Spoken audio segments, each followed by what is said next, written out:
Hi, we've been getting a lot of requests at Alta 3 about training staff for the virtual world. And those questions are actually coming from both our customers and our salespeople. And the questions are identical. So fortunately, the Linux Foundation put together a chart of all of their projects that I think is going to be a good start towards at least figuring out how to answer that question. So right there, you'll see from the bottom all the way to the top are not the OSI model, but a listing of skills and platforms and applications, and they build on top of each other. And as they build up, it turns out that the training becomes more and more important. Let's take a look at them step by step, and we're going to start with the one right there on the bottom. So the open source networking stack from the Linux Foundation supplies a number of components. Now, what I tried to do, or I should say actually what the Linux Foundation tried to do, is to line this stuff up so that it makes some relative sense against these different layers. Maybe that'll help you out as you're trying to sort out what things fit where. So the disaggregated hardware layer. A bit of a future. I think the Intel rack space architecture probably does the best job of explaining what's going to happen here. So what you do is you take a blazing fast I/O. This is the input output, and these links now running at terabit speeds, you understand. This is crazy fast, or faster. And then what you do is you plug in CPUs like they were RAM chips, right? And ultimately, and then plug RAMs like they were sticks, which they would be anyhow, right? But more capacity. And you actually plug in the storage in the same fashion. As a result, what you're doing is really rolling your own server. And in the space of a single rack, you're building the equivalent of maybe 10 or 20 racks or even more. This is insane amount of density, and obviously this has a lot of promise for a lot of things to be able to make up our own hardware as we go. Now, there are two projects in the Linux Foundation that are doing this. First of all, the Open Compute project, and they're trying to reimagine the hardware, ultimately doing what I just explained. They're just trying to get it down actually on paper that they're defining, hey, hardware manufacturers, build it like this. Now, the TELECOM INFRA project are specifically looking at certain applications that actually make sense in the telecom world. So they're saying, if I were to take these standards, how would I actually roll them out in access, backhaul, core, and management? It's as simple as that. Now, regarding these particular topics, what training requirements exist here? Probably minimal. We have a few introductory slides in our material that covers this stuff with not much more detail than what I've just covered right now, because ultimately hardware will manifest itself, and the notion, particularly at this layer and down, is an attempt to abstract the hardware away anyhow. So minimal training actually required on that one. Now, the next step up gets into the I/O abstraction and data path. So this is code name for network function virtualization. But this particular project, or this group of projects, it tries to hide all the complexity. Interestingly enough, there really are 8 major components upon which all network function virtualization is based. It's a fascinating study. We go into it in depth in our SDN course, and you'll find this in Nicira and in the NSX stuff. You'll find it on any Linux platform at the core of ultimately what's moving the bits and neutron. You'll find all of these components. But it's not just that we have these components. Let's make it easy on the human to configure them. And by the way, I really want software to squeeze out maximum capability from the hardware. So really what you're looking at here are pictures that look like hardware, but all of these 8 items right here, they're actually all software. Let's take a look and see what the Linux Foundation is doing with them. We start first of all with my favorite, this Open vSwitch. Wow, what an amazing piece of software. This is a multi-layer virtual switch, and it literally a Swiss Army knife of networking capability if it falls under the power of an amazing SDN controller. An open vSwitch can be a standard switch, but it can be a router, it can be a firewall, it can do load balancing. It's nothing short of amazing. It configures in microseconds. Super cool. And incidentally, it is the de facto SDN testing point. And speaking of testing, the testing components of all of this stuff, I'll be covering that a little bit later. Some of these things actually reach across multiples. I'm going to try to focus on these items at the moment that are falling in the network function virtualization. So that brings up FIDO. So FDIO. What this really does is it takes a look at various accelerators that are out there and says, look, we need the hardware to be amazing. I know that links used to run at 1 gig, but now we have multiple 10 gigabit per second interfaces coming into our virtual machines. I don't want the entire CPU burned up just moving packets in and out. We need tremendous efficiency here. Some of the major players there would be the Intel DataPlane Development Kit, more on that later, and Cisco VPP and the associated bullets that you see there on that one. FIDO doesn't just stop there. There's a number of other accelerators that they're adding in. But since we're trying to focus on this from a training perspective, these largely are the shoulders upon which the giants built, that we're going to take advantage of this stuff. So FIDO is simply going to be the mechanism that's going to make Open vSwitch go even faster, is ultimately what's going on here. So IOVISOR takes a different tack. It says, well, okay, this is great that we're going to make it go really fast, but how do I know that it's really working? So I need tracing and analytics and monitoring and security and all that sort of thing. So IOVISOR is addressing that. And largely, what we're really doing when it comes right down to it is in some fashion or another either making OVS go faster because the kernel supports it better, or we're monitoring and managing what's going on. And along those same vein, the Intel DataPlane Development Kit, which was probably the first one to come out there and say, wait a minute, hey, Linux kernel writers, you're writing fine software if the interface runs at 1 gig, but when the interface runs at 10 gigs, or if I have 2 interfaces and then they're now 20 gigs, you can't write the code like that if you're going to run it on an Intel platform.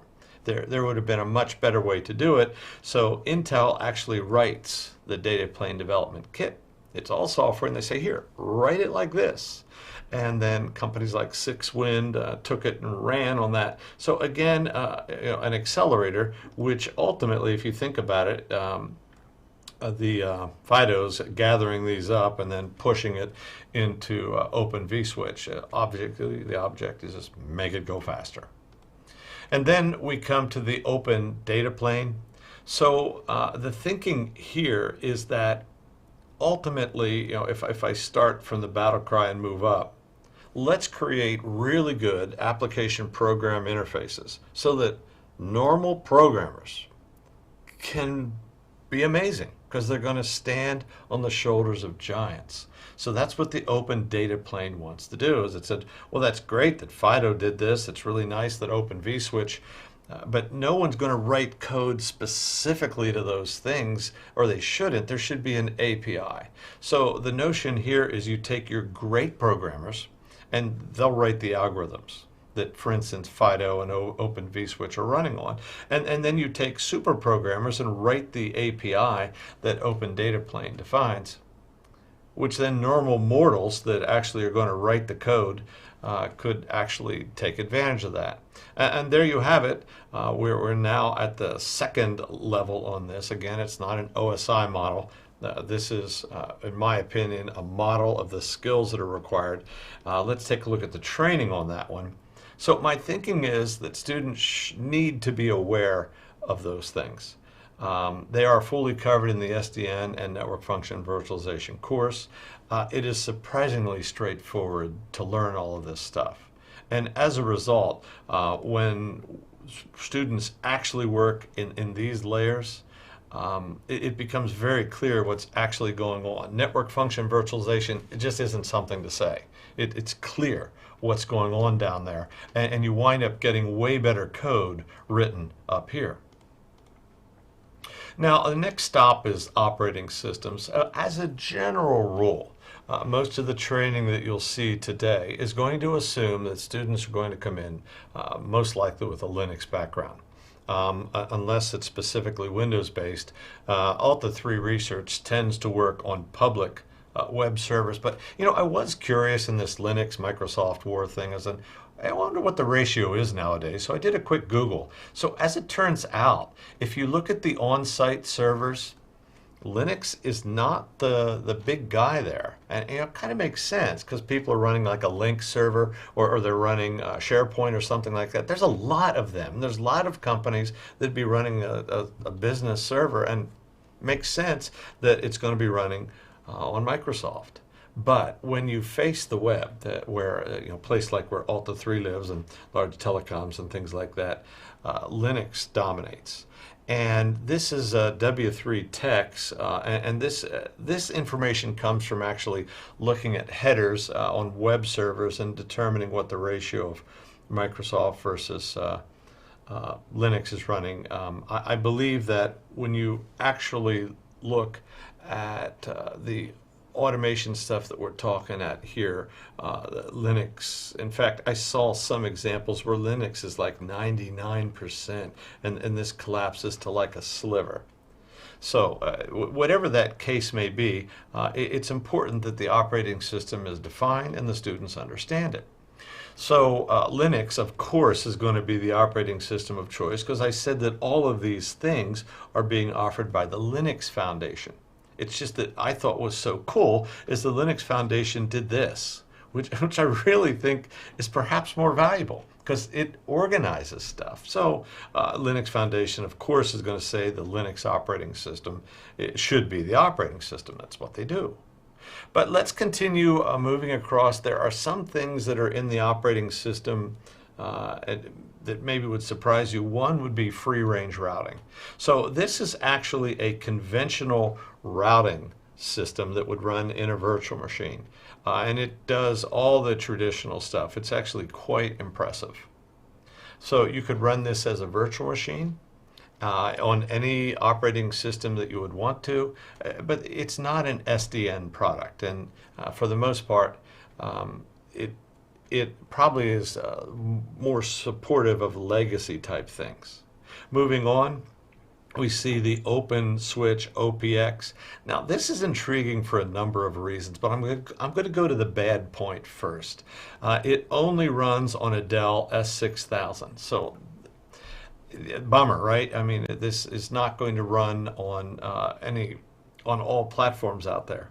But what's interesting is Yang based. So you can configure it with Yang. So if you have something like a TLF, that Cisco bought them, but that would want to actually pass netconf and Yang, and this box would understand it. Be a nice testing platform, written in C and C++ and Python. Interesting project. I'm not sure how much traction it'll get, but it's interesting to me. On the same line as these other things, kind of on the operating system, perhaps maybe belonged up higher, but it's called the Open Container Initiative. Let me compare that to a can of soup. If I were to buy a can of soup, first of all, I would want to know what kind of soup it is. And then I would want to know the instructions of how to make whatever is inside of the container. Well, as it turns out, if I'm going to containerize applications and then hand those containers to run on some platform, how's the platform supposed to look inside of the container and figure out what's in there?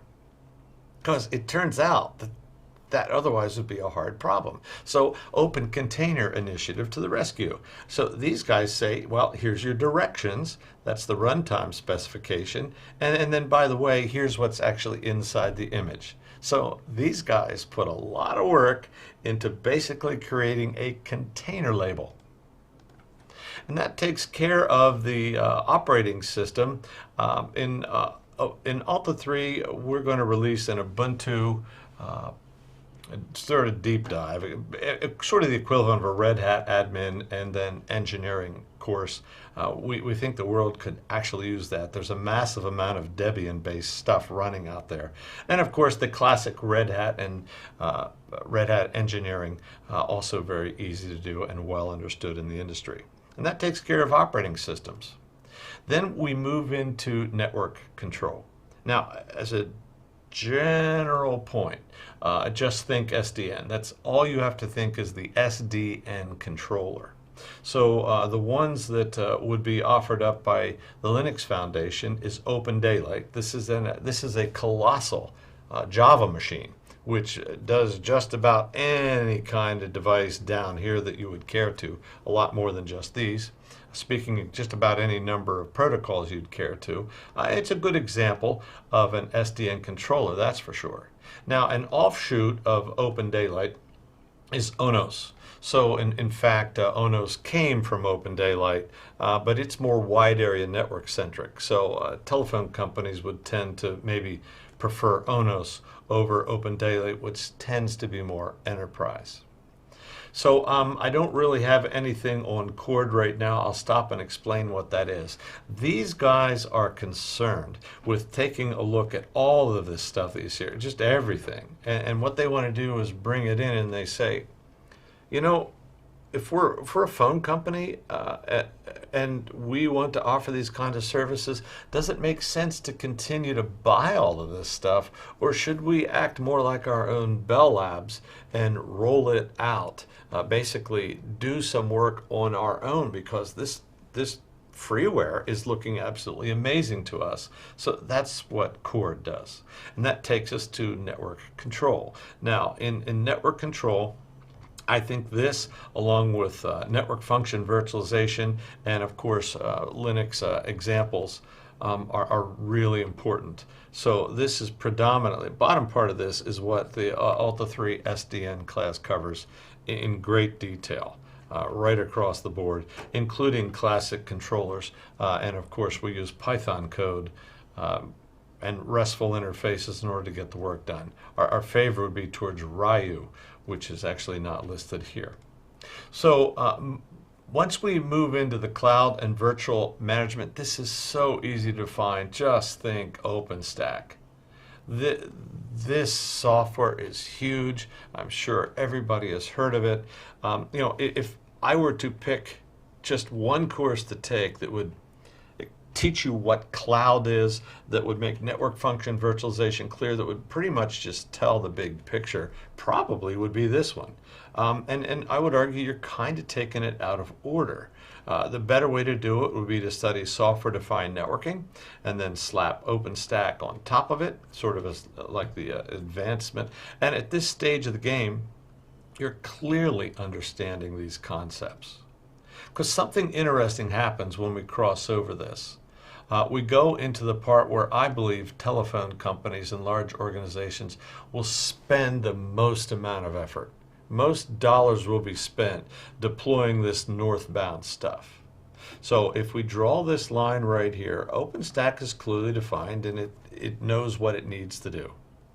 But OpenStack has a northbound interface that is wide open and will take orders from other things. So then the question is, once we deployed OpenStack and we have a lot of OpenStack clouds running, does it make sense to automate the management of OpenStack?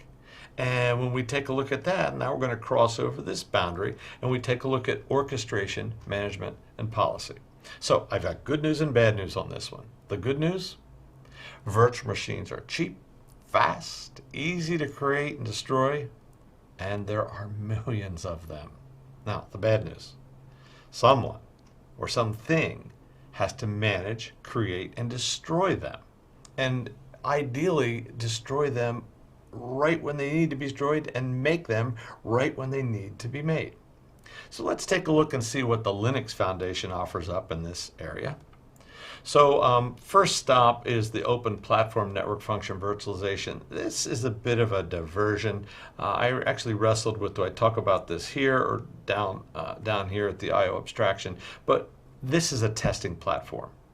So when code changes are made to network function virtualization or operating system or to the SDN controllers, you would want to actually run testing to make sure that, okay, I made changes. Does everything still work tomorrow like it worked yesterday? And these guys offer that up. Testing software is hard to write. It's certainly not one of my favorites, and that's what these guys do. So they're kind of reaching right across all of these things, but this is testing software. Next up is the Open Network Automation Platform.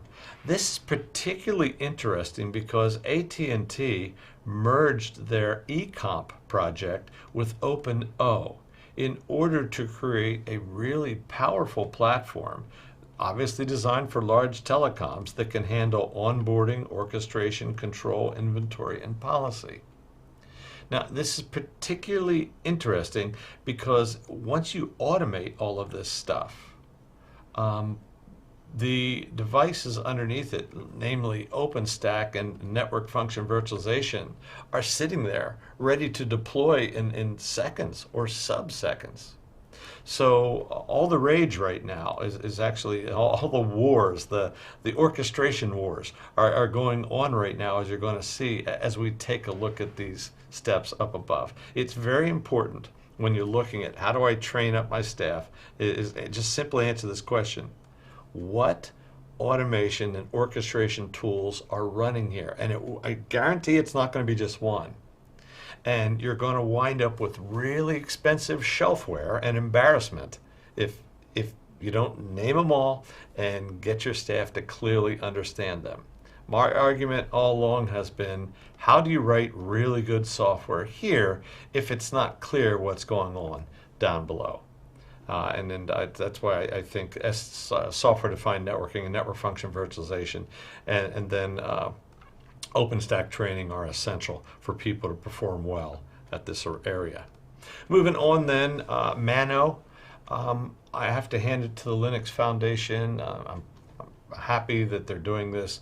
Boy, this is hard work. See, what MANO is doing is they're part of ETSI, a working group that's trying to write the standards, and the easiest way to understand what these guys are doing would actually be to clearly understand all the intricacies of OpenStack. If you saw all the major components inside of OpenStack, you'll know that systems talk to systems in there. There's a thing called Nova that has to talk to Neutron. Nova has to talk to Glance. And these relationships are proprietary inside of OpenStack. But the argument with MANO is, no, these components should not be proprietary, and those boundaries, how things talk to each other, should be clearly understood so that we're not stuck single sourced with some sort of project. This is hard work to write these standards, and this is what MANO is doing. So next is ARIA. So ARIA actually has software called Tosca, so that name comes from opera fame. I'll let you Google the name, it's unimportant. But ultimately, Tosca stands for Topology and Orchestration Specification for Cloud Applications, based on the OASIS standard.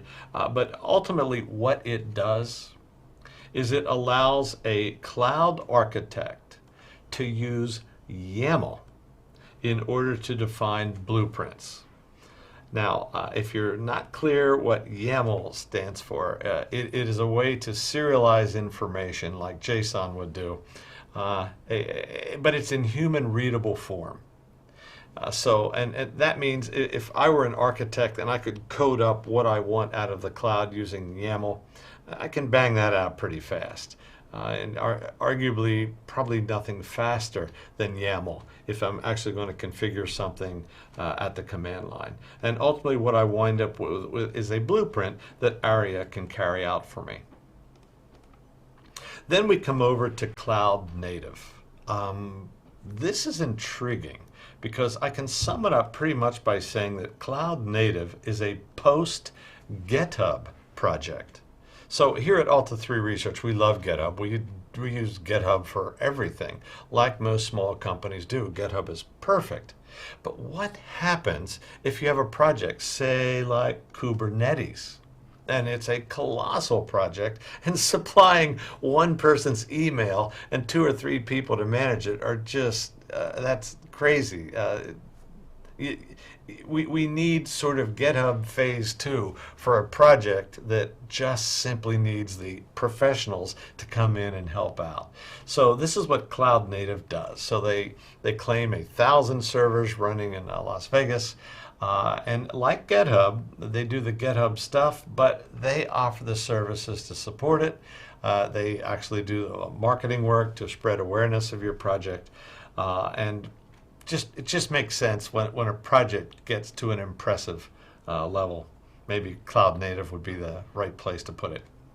So moving up the food chain then, the data out of Linux. Well, again, good news and bad news. Virtual machines are cheap, fast, easy to create and destroy, and there are millions of them. Maybe more like billions. It's a crazy amount of them. And now, how would you like to have to read the log files of all of those? How would you even keep up with them? So that's the bad news. It's almost impossible to solve this problem using conventional means. So Panda to the rescue. What Panda says is, the data is so big, and it's not formatted in a way that we like. So it's not particularly easy to read using standard data analytics. But wait a minute, why don't we just use a big data approach and process the logs that way? So it's very narrow in scope what they're doing, an easy project to understand. Moving on, the SNASIO. Again, one that's fairly simple to picture what's going on here. These guys take BGP input and basically draw a map of your network. So they'll show BGP data interacting on the network, allows you to visualize what's going on and analyzing what's going on, something that would otherwise be really hard to do in a network that's as dynamic as cloud or virtual networks that change every seconds that they're changing. Last but not least, we're at the top of the heap, and that's the application layer.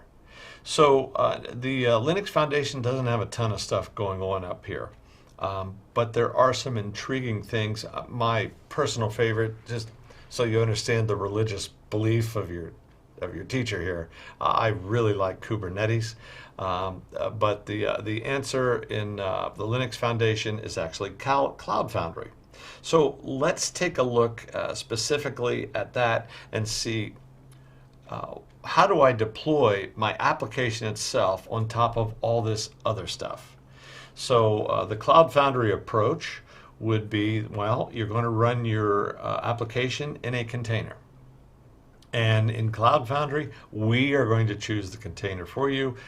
We know what's best for you. You don't have to worry about that, and we'll deploy it for you at the right place. So if I look at Cloud Foundry, I would say this is application as a service. They'll take your app, wrap it in the appropriate container, and then put it in the appropriate place somewhere for it to run. That's neat. And if you contrast that which incidentally, and this is important, Cloud Foundry would be very happy to deploy using Docker or Kubernetes tricks. They'll use those things. Now, contrast this again with Kubernetes, since I mentioned it, and since it's my personal favorite. Kubernetes is doing the same thing.